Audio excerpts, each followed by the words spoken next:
蛇是喜欢吃生肉的吧？蛇是喜欢吃生肉的，但我不喜欢吃。快点吃吧，会饿的。肉要煮熟了才能吃。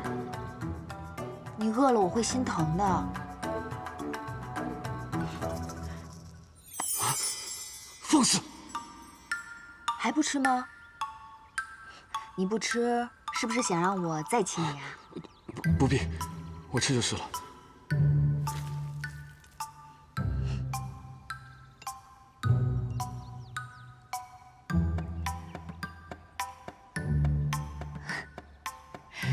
此处的蛇真是聪明，还知道挑拣自己爱吃的东西。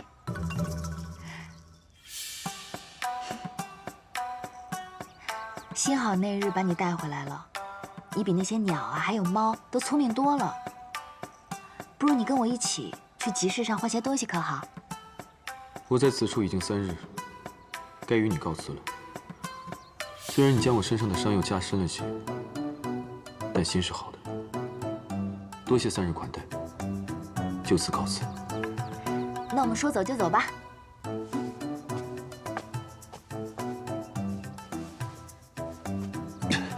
难道你看不出来就要下雨了吗？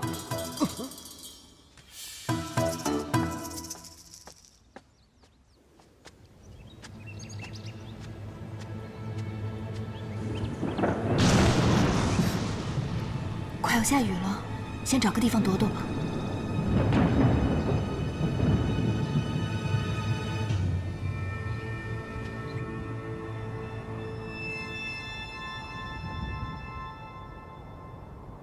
听说太子在此处降服了金泥兽，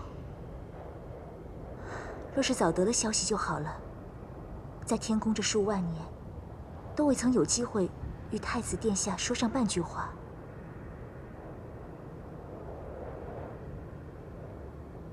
你这是要不语？太子殿下，今日不必不语了。是。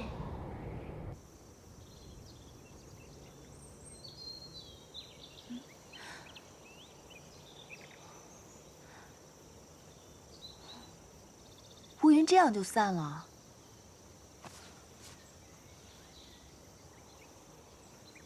你又睡了，不是吃就是睡，真的是条蛇。太子殿下，素琴，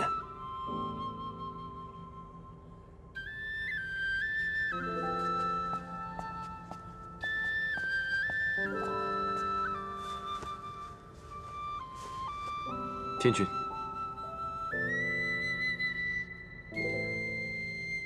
孙儿已斩杀金泥兽，特回来复命。好，你竟能如此顺利复命，果然不负本君所望。不过孙儿还是大意受了伤，有愧于天君的信任。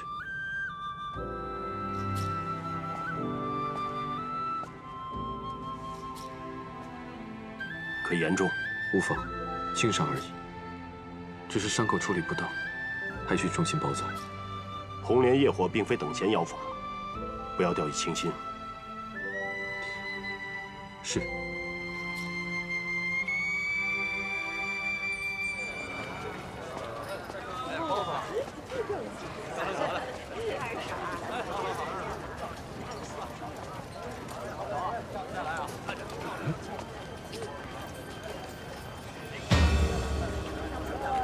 好啊，竟带着黑蛇进城，这可是中荣国最忌讳的东西了。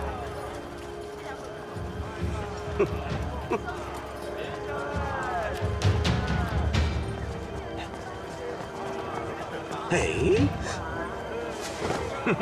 又是你，姑娘，还记得我呀？上次就是你抢我扇子，我自然记得你。上次你让我颜面丢尽，我就是在梦里面也能恨得醒过来。幸好今天又让我见到你。你想做什么？怎么着？哎，你干什么？我让大家看一看，你这里面到底是什么东西！大家快来看一看，这妖女又来了。那日，她伙同另一个妖女，抢走了我祖师爷的宝物。我为了城中百姓，一直未曾离开，就是想有朝一日揭开这妖女的真实面目，还大家一个真相。这姑娘可真倒霉啊，算是被你给盯上了啊！前几天你抢她扇子不说，还被路见不平的美人儿教训了一番，怎么着？失心疯了？又来闹腾了？别怪老道不告诉你们这篮子里边是什么东西，这里边可是最邪之物——黑蛇。黑妖怪呀！怎么着？怕了吧？你这道士上次就骗了我，你说是黑蛇，你以为我们会信啊？对呀。你若不信，我就揭开这个破布，让你看看。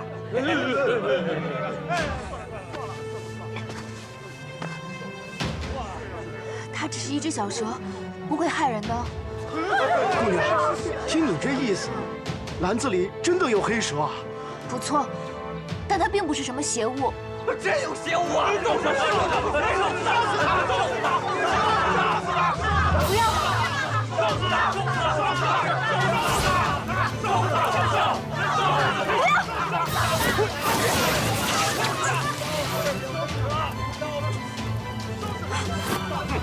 嘿嘿，我祖师爷的捆妖绳今天终于用上了。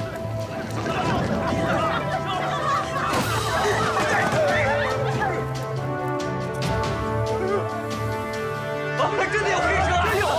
真有啊！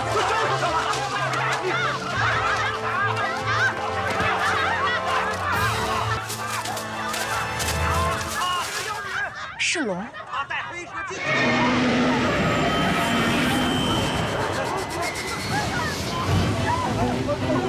是神龙啊！神龙，是神龙啊！真的是神龙啊！神龙！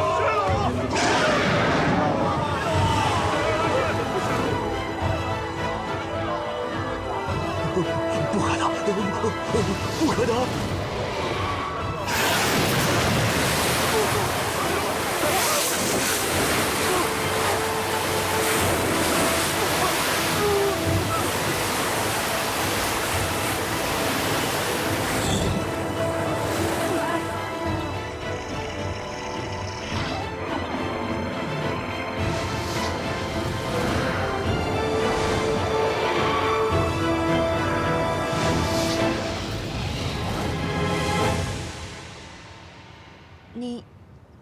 你不是黑蛇吗？这世间也只有你把我当作蛇来看。可你变这么大，我以后怎么养你啊？如今现出真身，必会被天公知晓。你且耐心等我几日。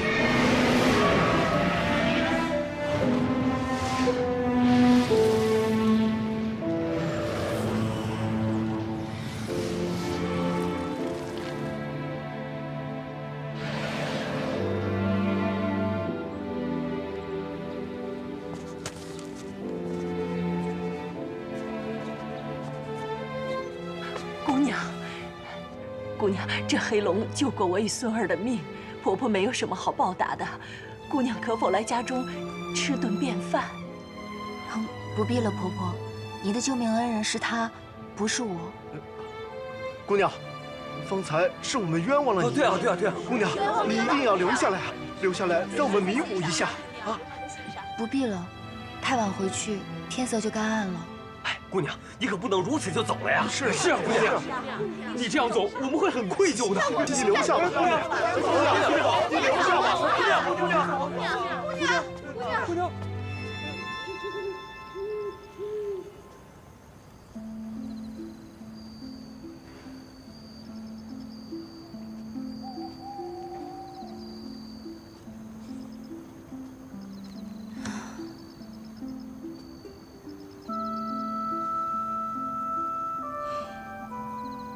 养了你这么久，都不知道你是一条小黑龙。既然是一条龙，你就去你该去的地方吧。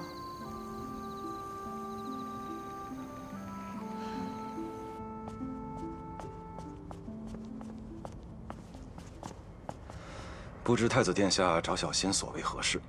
前几日我向你提到欲进昆仑扇的事，你可还记得？记得。殿下不是说这扇子在一个凡人手里吗？不错，但我去凡间查看一番，发现那扇子又消失无踪了。你可能查到它的下落。但凡是天族的法器，与我们这些神仙是一样的，都不曾在典籍里出现。不过殿下若真是对这凡人有兴趣，小仙倒是可以为殿下翻看翻看这凡人的韵簿。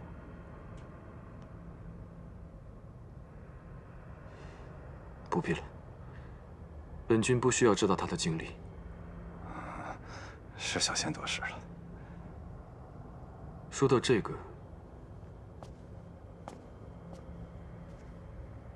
我倒是想让你去凡间帮我办点事。殿下，请说。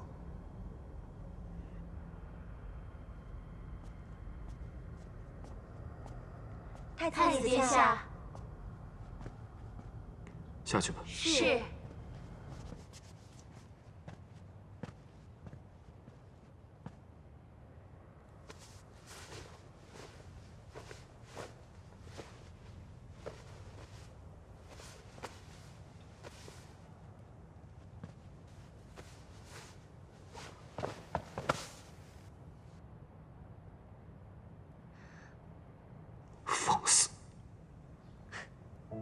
在这宫里，就你最喜欢凶我。天君已定了日子封你做侧妃，你不该再来这里。可我想，最后再侍奉你一次，不行吗？从你1万岁开始，我就日日陪着你读书，晨课晚课我都陪着你。你就不能成全我一次吗？退下。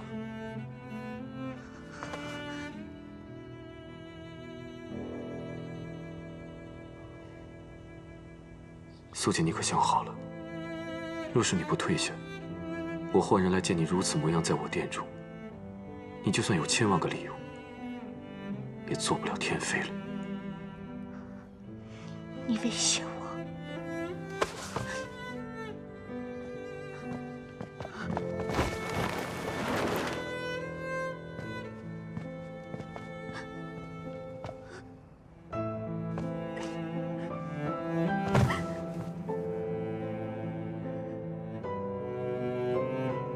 大好年华，若不是为了你，又怎会嫁给天君？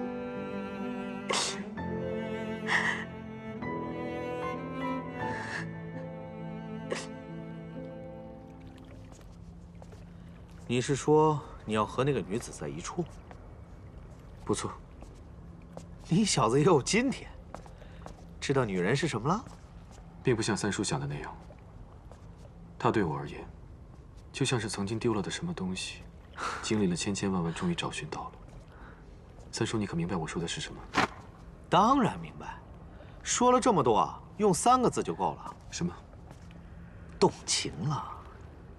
与其说是动情，不如说是报恩吧。报恩？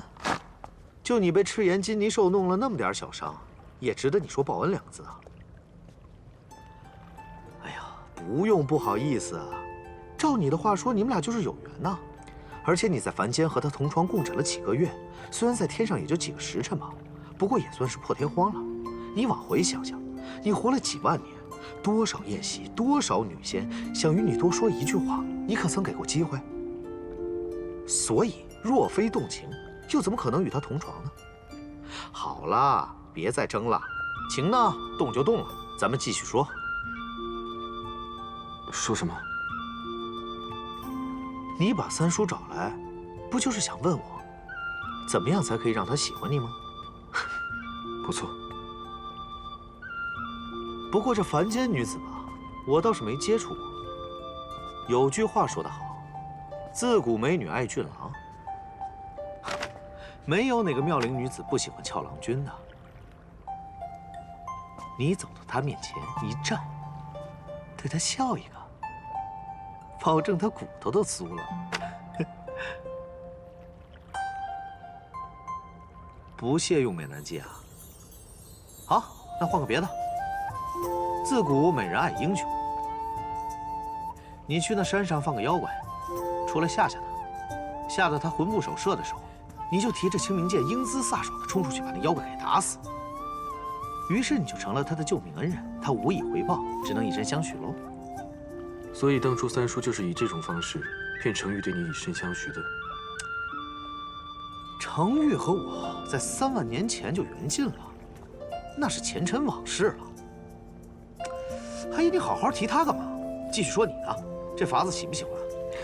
这法子行不通，三叔。前几日我在他面前现出真身，他竟然一点都不害怕。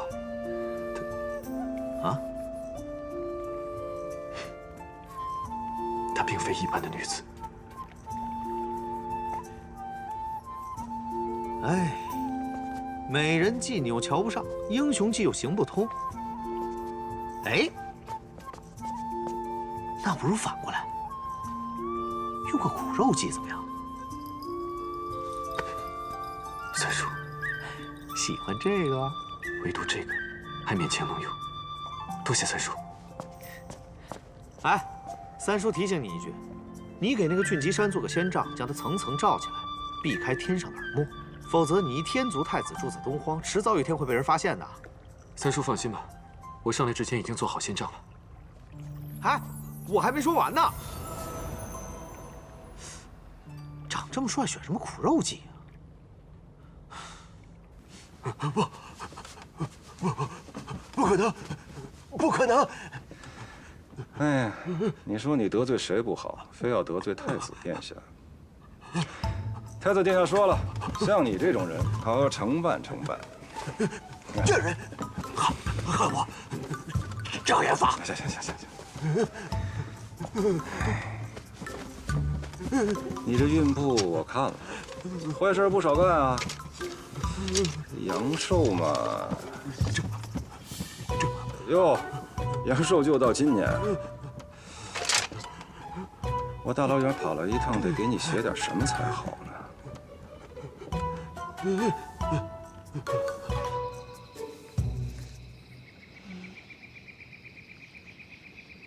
本来还想着快要到冬天了，给你挖一个蛇洞，让你好过冬。谁知道黑龙飞天了，我也就不用操这个心了。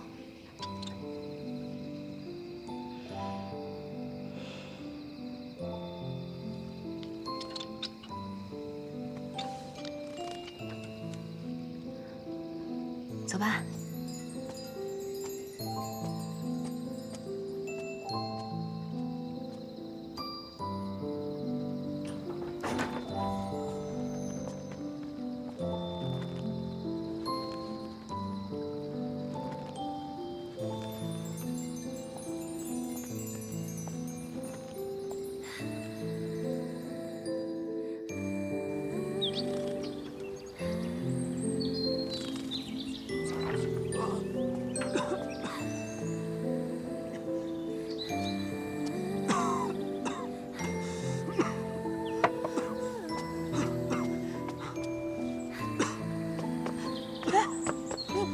怎么了？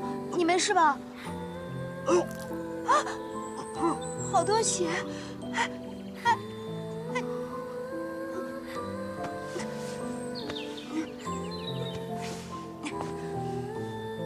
完了完了！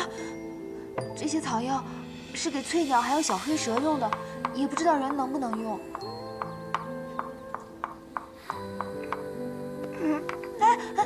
你不要动，不要动！你刚刚流了好多血，你没事吧？姑娘不必担心，只是小伤而已。你还小伤？你一直都在流血，你在这待一下，我药马上就弄好了。你等我一下。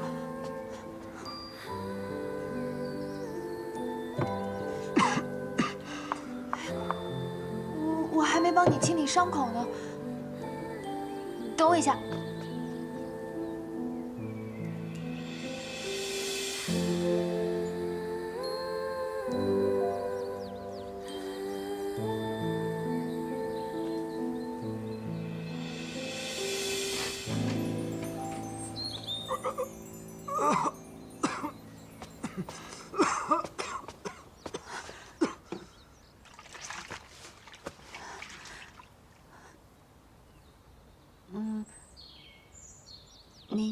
你方便自己脱衣服吗？不必劳烦姑娘。好了好了，我帮你吧。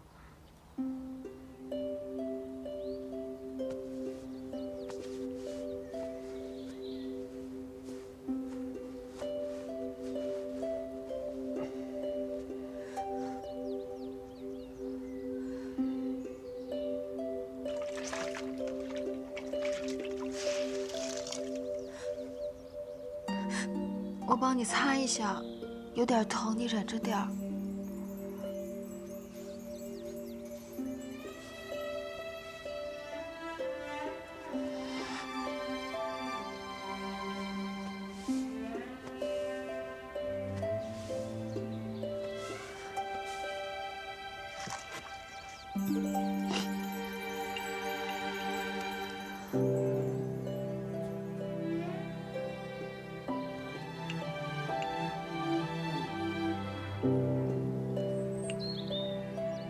疼吗？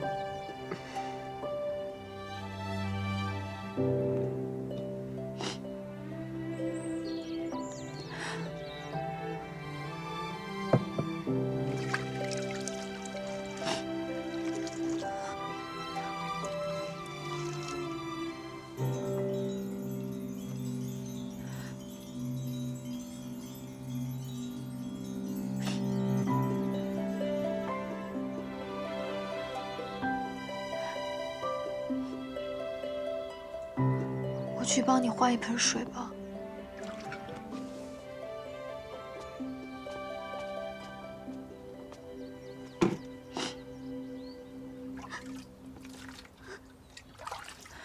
莫非我做的太过分了？他怎么哭成这样？我去给你请个大夫好吗？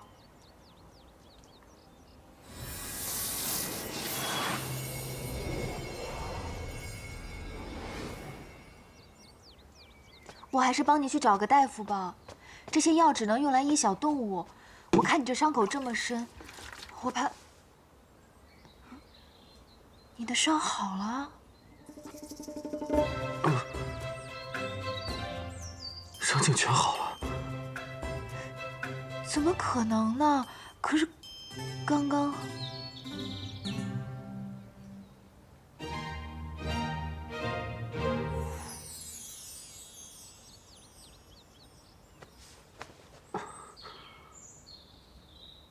素闻东荒俊极山有奇草，是疗伤圣药。莫非姑娘给我用的就是这奇草？我草药是随便采来的，我也不知道它是不是奇草。那，你可还有内伤？姑娘说的对，内伤很重。为何会伤得如此重？是有仇家寻仇吗？路遇妖怪，就缠斗了一番。妖怪？这里有妖怪吗？姑娘不知这山上有很多妖怪。我在此住了数月，从未见过什么妖怪。那妖……你这么难受，还是别说话了，先躺下吧。也好，多谢姑娘。我去帮你弄点吃的。好。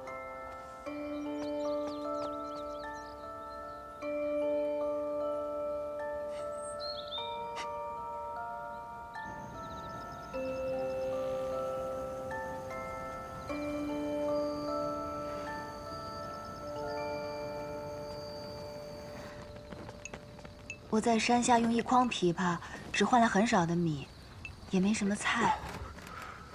辛苦姑娘了。来。好。看你这样子，还是我喂你吃吧。不敢劳烦姑娘。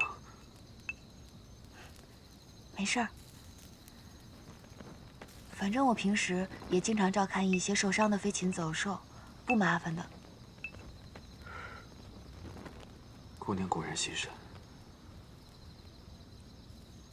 这山上只有我一个人在居住，镇子又远，与其说是收留他们，不如说是让他们陪我。否则只有我一个人，实在是太孤单了。我看你伤得这么重，不如你先留在这休养吧。反正我换的米应该够你吃上几日。多谢姑娘。你的呢？我今天煮的粥好像不够多，你要是没吃饱的话，我再去帮你找些果子来吧。姑娘，姑娘是在下的救命恩人，可否告诉我你的名字？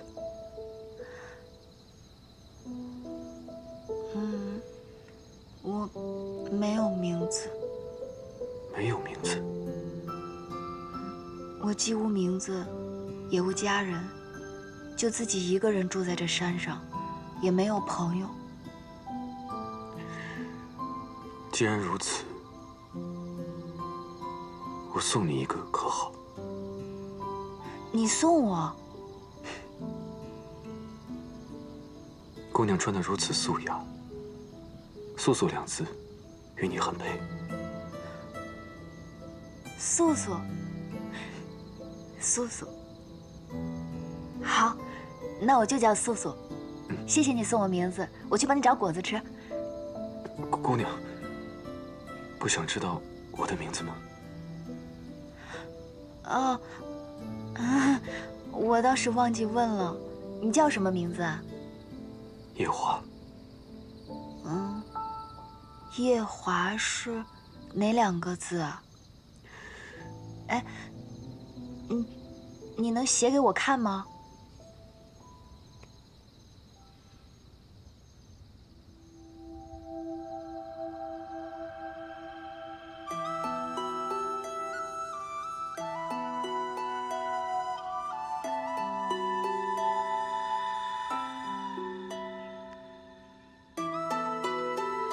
我知道了。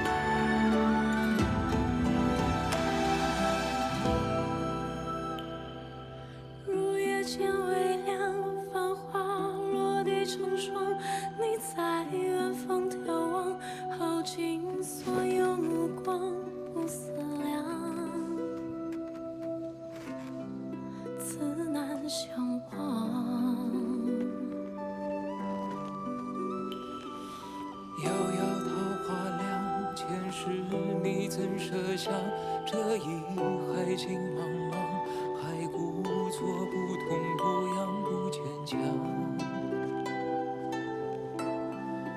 都是假象。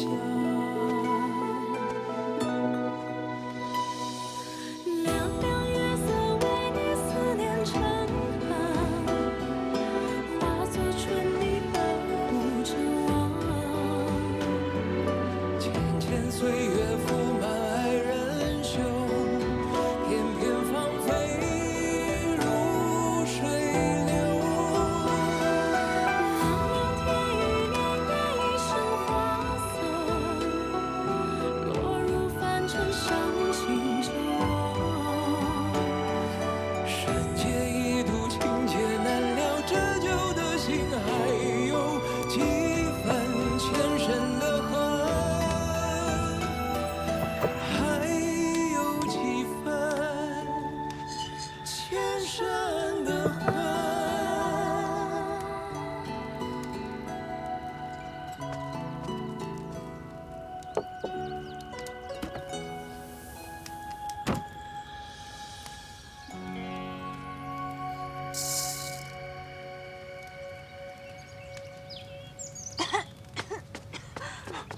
怎么了？我是不是碰到你的伤口了？无妨。那就好，快走。出什么事了？我就是想烧点东西给你吃。你烧点东西会有如此浓烟？一向都是这样的呀。我来这里之前，你是如何生活的？因为我吃东西并不挑剔，饿了就找些果子吃，万一能猎到一些小兽的话，就把它们烤熟了吃。幸好你还知道要烤熟，不能吃生肉。我不能吃生肉的，一吃就会肚子疼。但是我以前养过一条小黑蛇，它就很喜欢吃生肉，每天都要吃好多，很是难养。很难养吗？你没养过蛇吧？自然不知道养蛇的艰辛。我那条小黑蛇十分的娇气，它每天都要跟我一起睡，而且我为了怕它冷，还帮它要来一床棉被呢。素素，你可知道蛇不需要睡床，也不需要盖棉被的？真的吗？真的。那可能是我那条蛇与众不同吧，所以后来它真的变成一条大黑龙了。大概有茅草屋那么大，然后飞走了，就再也没回来。好了，不与你说那负心蛇了。屋子里应该还有一些果子你可以吃的，我去帮你采一些草药回来。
素素，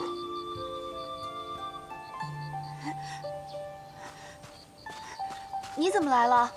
你受了这么重的伤，还走了这么远的路，你没事吗？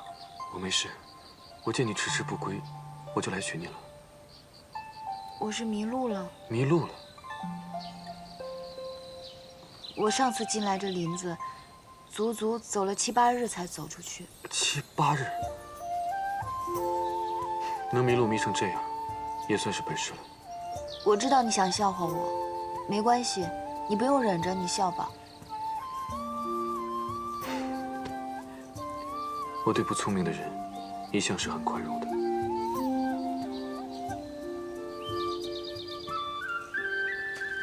你本就受了伤，又走了这么远的路，怕是没力气再走回去了吧？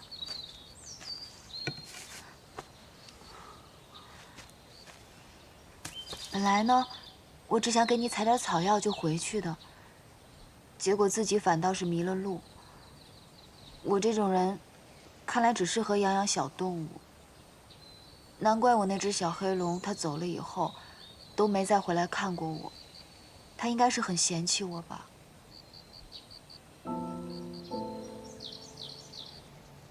你很想他？或许他是不得不离开的。龙是上古神族，出现在凡间，大多是为了降妖伏魔。也因为他是神族，并不能长久留在凡间，否则会影响凡人的命数，惹出麻烦。是吗？啊，我想起来了，上次我的小黑龙飞走的时候，城中的百姓好像确实说，他降服了赤焰金泥兽。对，金泥兽。你怎么知道？看来咱们今夜怕是要在此处住上一晚了。你弄个火堆，我给你讲讲。好，你等我。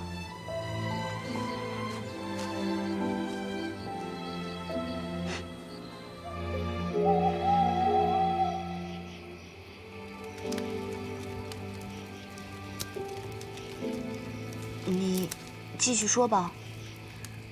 累不累？不累。你讲的故事呢，是没有茶楼的人讲的动听，但是至少没有人说过。这赤焰金泥兽在10年前来到了东荒俊极山，便令此山下的中荣国10年大旱，千年焦土，举国子民颠沛流离。真的这么厉害吗？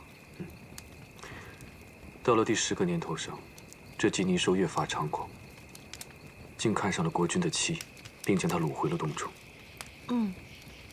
然后呢？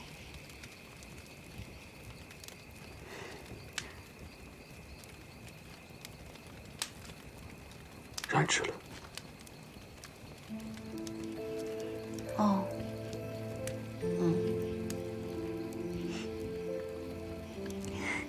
你看你这个人，我都还没不好意思，你怎么就脸红了？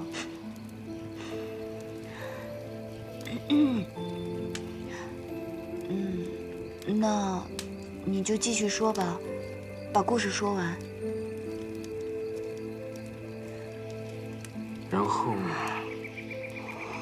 然后这金泥兽就被你养的那条小黑龙给降服了。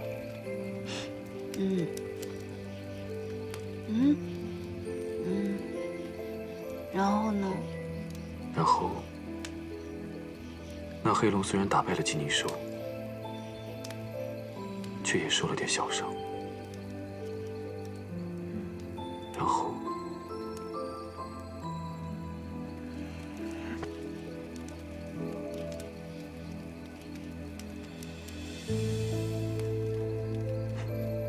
然后，就遇到了你。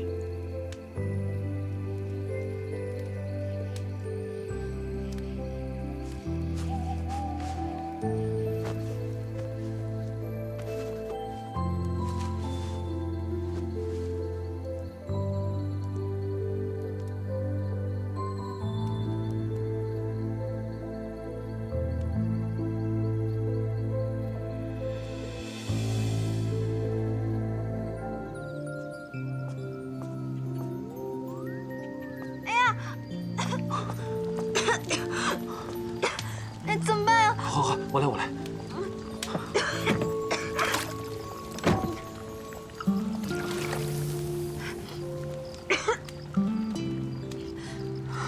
本来米就不多，又浪费了。没关系，待我伤好了，我想办法去弄些吃的。你再不养好伤，我就要陪你一起饿死了。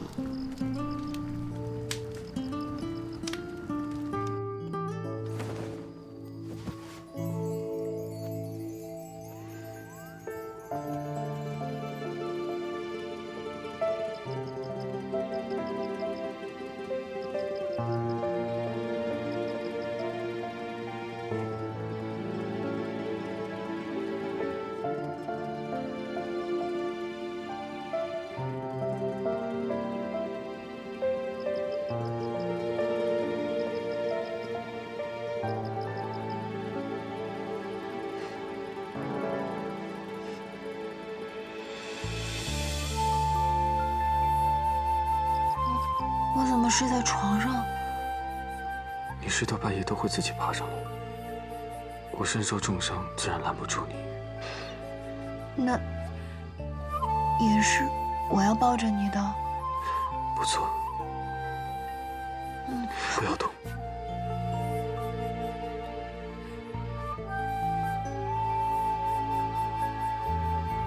我有碰到你的伤口吗？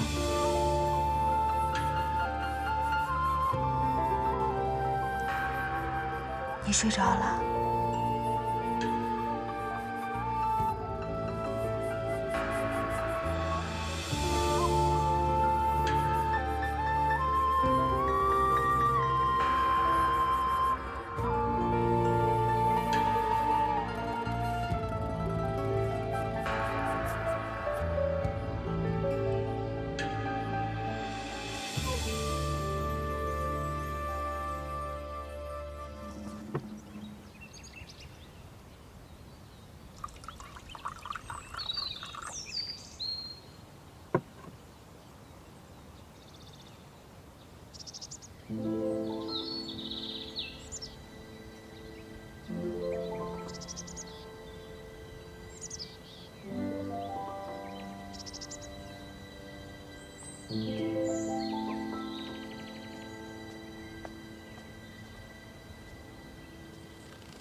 这是最后一点米了。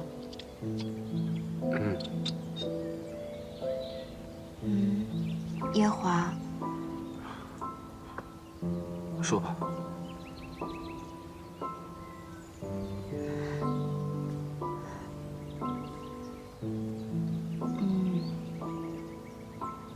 是这样的，你看我自己住在这山上，没有问题，养一些小动物还可以，但养活你一个大活人，真的有点困难。这些米是我用摘了半个月的果子换来的，没几日就吃干净了。现在家里真的没有粮食了。没有存粮的确是个问题。如今已是深秋，过冬会是个难题。不是过冬的问题，那是什么？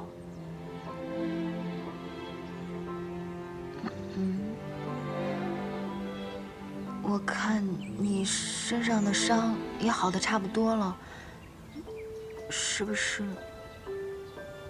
也该离开了？你要我离开？我不是赶你走的意思，只是我虽然救了你，但我养活不了你。你救了我，我自然应该留下来报答你。不用报答，我救你的时候也没想着你要怎么报答我。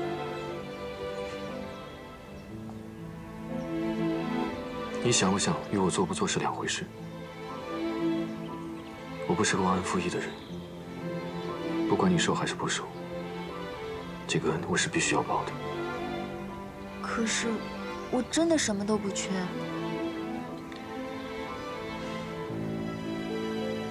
你可以慢慢的想。你若真的要报答我，不如以身相许。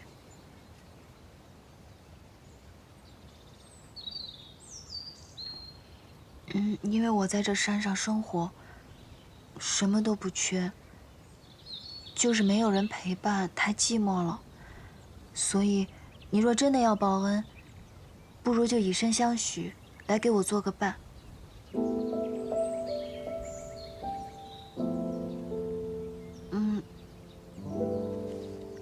当然，若你不答应，也是理所应当的。毕竟我只是救你回来，也没做什么，算不得多大的恩。好。好。我答应你。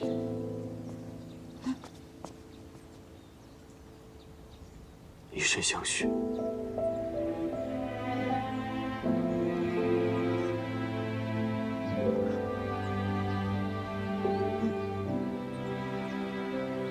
我本以为你会考虑个2、3日，你这么快答应，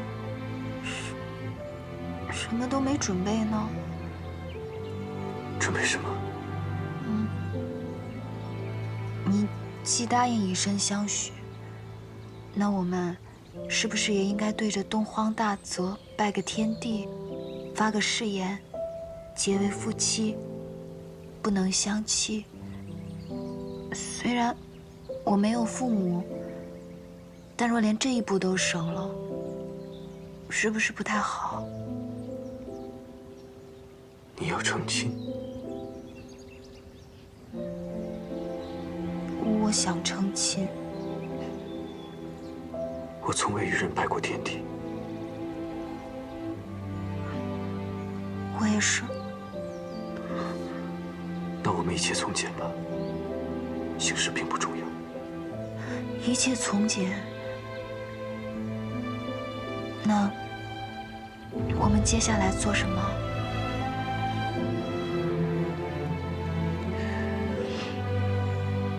买东西。买东西？这屋里除了你那大红喜被之外，我们还得添些其他的物件。那不是喜被。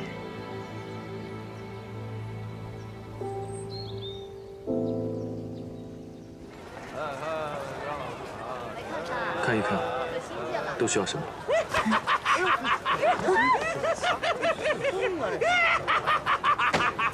光天化日的，我是玉皇大帝的女婿。走吧。疯了！啊！看那个人，新鲜的水果。疯了吧？来，这是。哎，我说，哎，你们知道那个道士为什么疯吗？为什么呀？我跟你讲，这道士他有老婆啊。早年走散了，前几日忽然回来了，而且还带了一个孩子。他刚带孩子去认过祖宗。哎呦，这个时候啊，这孩子的亲生父亲过来了，找到了这个老道士，一顿棒揍，把孩子带走了，还把他这辈子攒下来的银票、禁书都给偷走了。这下那可真是失心疯了。哎呦，不过几日没见，唱得比戏里还精彩。怎么，你认识那道士？是个恶人。得罪过你？他曾为难过我2次，看起来已经是遭了报应了，就不必再提了。你还有什么要买的吗？你还需要添置什么吗？你已经把你唯一的玉佩都卖了，只换了这么点东西，难道还要把你这把铁剑也卖了吗？小二，去水。好嘞。我让你跟我成亲，又不是让你给我添置什么。不过话说回来，夜华，我只有那间草屋，你就跟我成亲了？你真的不是骗婚的吗？让我以身相许的人可是你，后悔了？放心吧，我不嫌弃你。不过你就这么跟我成亲了，你怎么跟家里人交代啊？还是他们也不在了？日后的事，日后再说吧。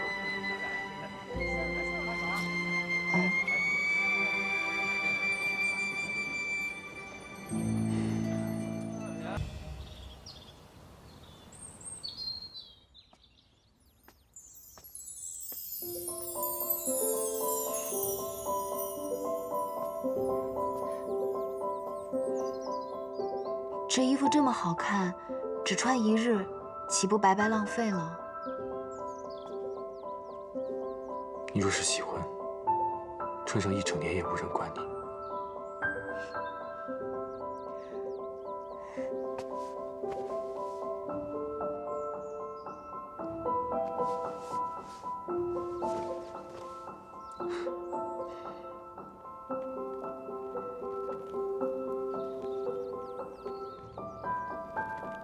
夜华，若你跟我相处时间长了，发现我们性子不合适该怎么办？我们现在这样，会不会太仓促了？你也没带我见过你的父母，如果你的父母知道你在外面擅自娶妻了，可会不高兴呢？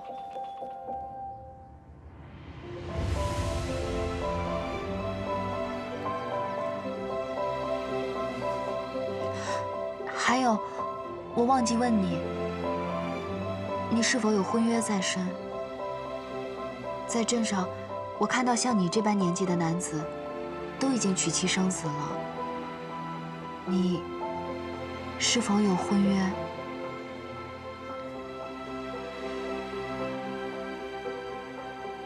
素素，我家中的情况很复杂，实在一言难尽。不过你只要记住，从今天起，你就是我的妻。我既娶了你，就不会负你。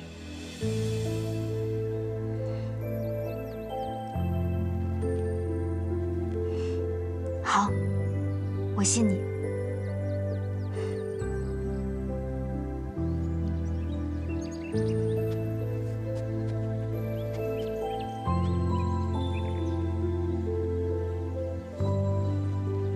这个要你夫君亲自签开的。我不知道说什么。我说什么，你就跟着我说什么。嗯。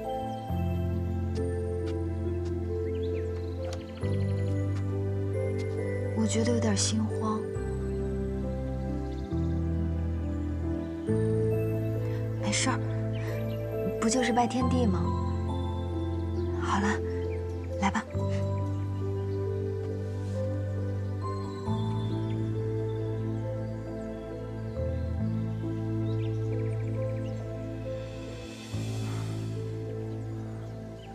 我夜华在这东荒大泽，请四海八荒诸神见证，自今日起，与素素结为夫妻，生生世世倾心相待，无论祸福，永不相弃。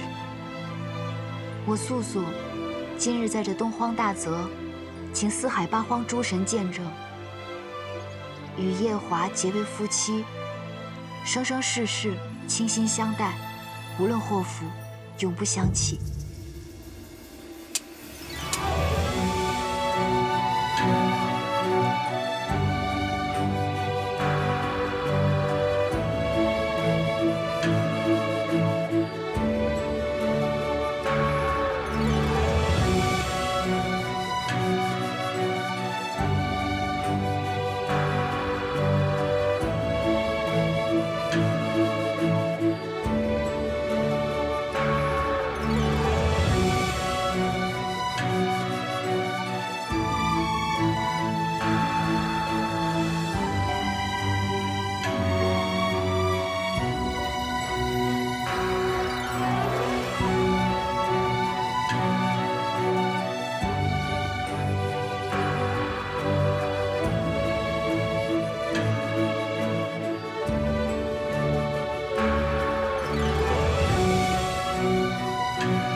我们既已成了亲，有些话我便要说在前面。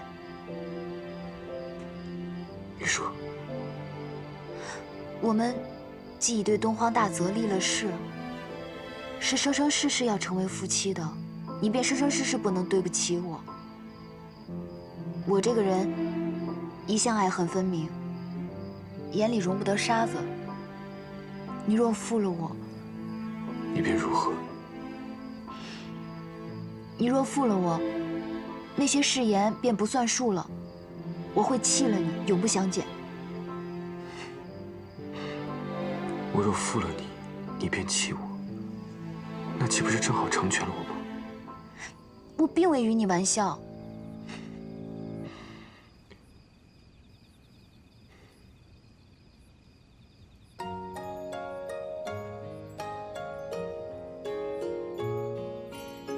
素素，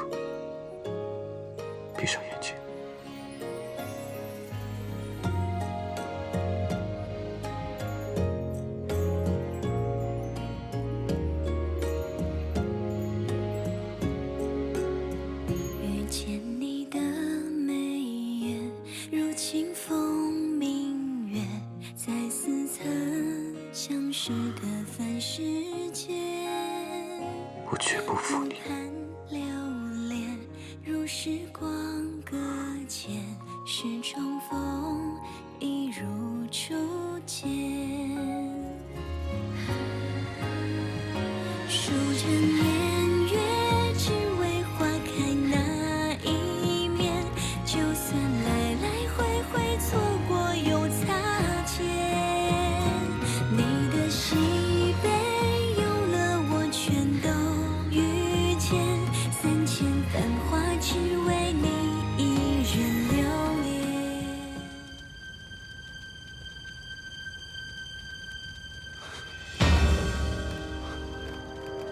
苏苏，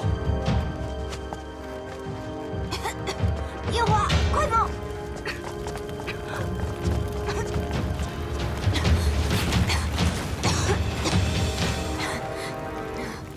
苏苏，你又做了什么？我想做烧鸡给你吃，不是说好由我来做吗？一直都是你做饭给我，我不好意思。啊，我们的喜服！哎，别去了，火烧得这么厉害，喜服早就要不得了。那是我们新婚的喜服，一辈子就这一次。若你喜欢，日日星火都随你。月华，你好会说情话。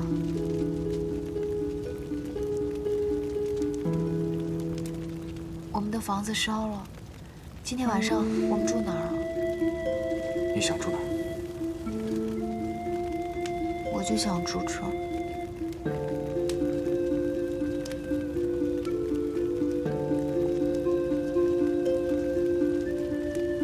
哎，夜华，你不用担心我，我不害怕这个火的。我连小黑龙现身都见过，真的没关系的，你别担心我，夜华。你。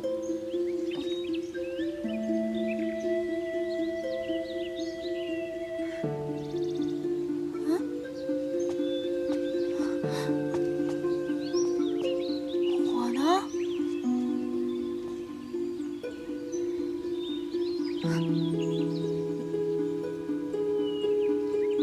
你是什么人啊？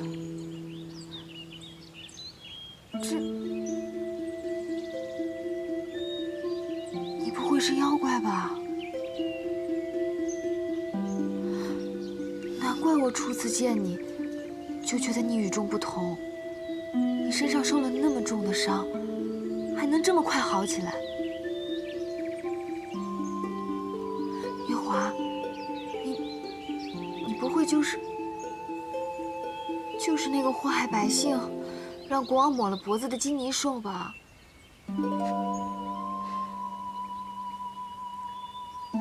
苏苏，你为何认为我是妖？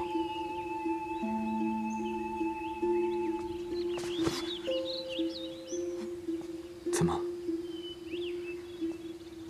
你怕了我？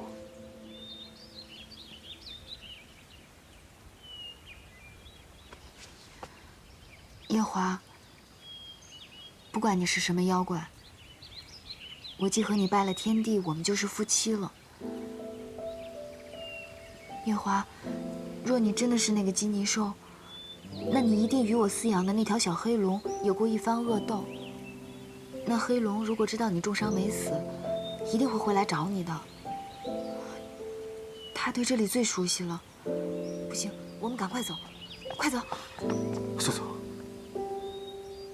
若我真是妖，你还愿跟着我？夜华，从今以后你都不要说这样的话。我既发了誓言，与你生生世世倾心相待，无论祸福永不相弃，就不会管你是什么了。连死都不怕吗？死有何惧？我就是这样的性子啊。虽然当初我让你以身相许，是想让你留下来陪我，但是我们经过数月的相处，已经是夫妻了。所以，既然是夫妻，就不会管你是人还是妖怪，我都会跟你在一起的。哪怕你做的那些坏事，让你去用命偿，我也随你去偿命啊。最坏不就这样了吗？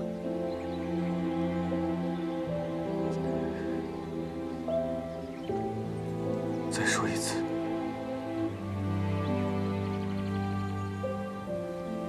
在这天上地下，无论何时，无论何处，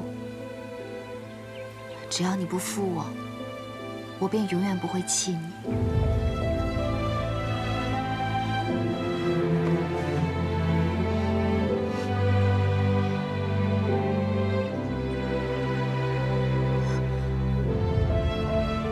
夜华，我们还是快逃跑吧。